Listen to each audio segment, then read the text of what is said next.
Well, more than 1.5 million Americans are diagnosed each year. This morning, we're exploring the latest advances in the fight against this disease. Special correspondent Joan Lunden is here with us this morning. Good morning, Joan. Good morning, guys. You know, I recently traveled to the National Cancer Institute in Bethesda, Maryland, where doctors successfully treated a woman with advanced metastasized colon cancer with cells from her own immune system.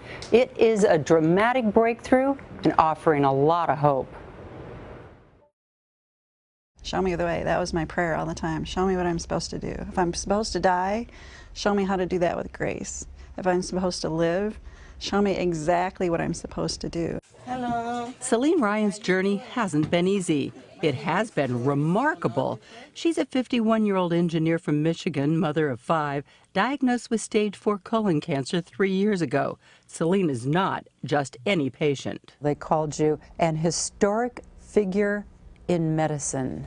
Have you wrapped your brain around the immensity of this? Even a little bit. It's not sinking in. After undergoing surgery, radiation, and chemo in her hometown, doctors discovered cancer in her lungs.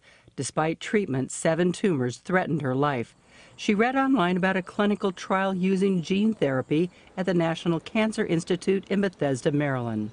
2 days after I found out that it was terminal, I called. It was my birthday, and I thought, oh, this is great.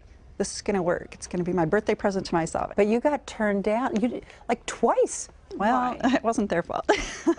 Her tumors were too small for the treatment. Celine was devastated, but she refused to give up. She reached out once again, and her persistence paid off. In March 2015, she joined Dr. Steven Rosenberg's trial. He's a leading researcher in immunotherapy and chief of surgery at the National Cancer Institute. His trial involves removing cells from a tumor, your body's own cancer-fighting cells, multiplying them by the billions in a lab, then returning those cells back to your body to fight the tumor. Celine spent a grueling month in the hospital. 148 billion cancer-fighting cells were put back into her body, and the results sent shockwaves through the medical community. So 6 disappeared completely, but 1 then started to grow about 8 or 9 months later. Yeah. And with everything else gone, and this only 1 tumor in all of the scans that we could do, we decided to take it out. Celine's cancer has even broader implications. Her unusual genetic makeup allowed researchers to identify how to attack the mutation that causes common cancers. No one had gotten this kind of treatment to work for any of the common epithelial cancers that start in the lining of organs, of the colon and the rectum and the pancreas and the esophagus and the ovary and in the breast. So this is a new era. So potentially what you were able to do with Celine can be replicated in all of these other cancers going forward. So we can do, and are planning to do, that kind of gene therapy using the exact receptor we got from Celine cells to treat other people. Dr. Rosenberg's research team is building an army of cancer-fighting cells. Let me show you the incubators in which we grow the cells. These are kept at 37 degrees.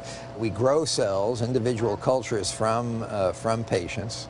And so, for example, each one of the wells contain human cells from lymphocytes that can potentially react against the cancer. Out of a tumor? Out of a tumor. Okay. We're just growing them up. We're growing them here in these small vials so that we can grow small numbers and test them. When we finally find the one that works, then we you transfer put it to the other laboratory, which grows them to very large numbers. Billions of them, okay. Exactly.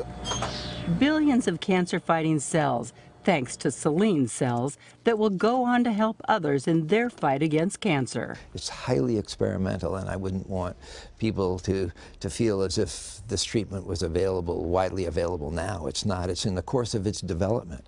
We've had a handful of patients that have showed responses. Many have not responded.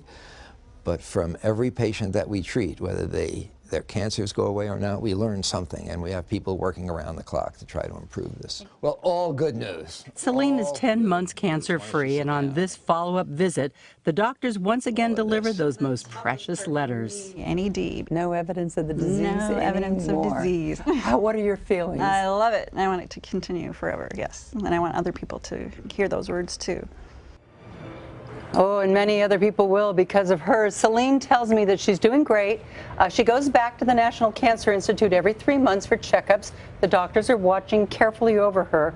But she has this army of fighter cells in her now that will fight off any of her cancer. The doctors do caution this doesn't work for everybody, yet it's still in clinical trials.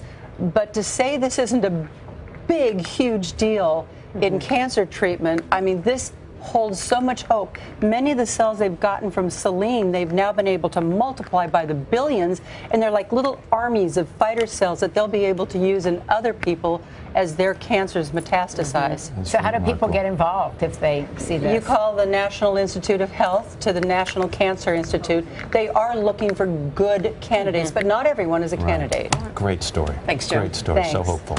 Hello, Today fans. Thanks for checking out our YouTube channel. Subscribe by clicking that button down there and click on any of the videos over here to watch the latest interviews, show highlights, and digital exclusives.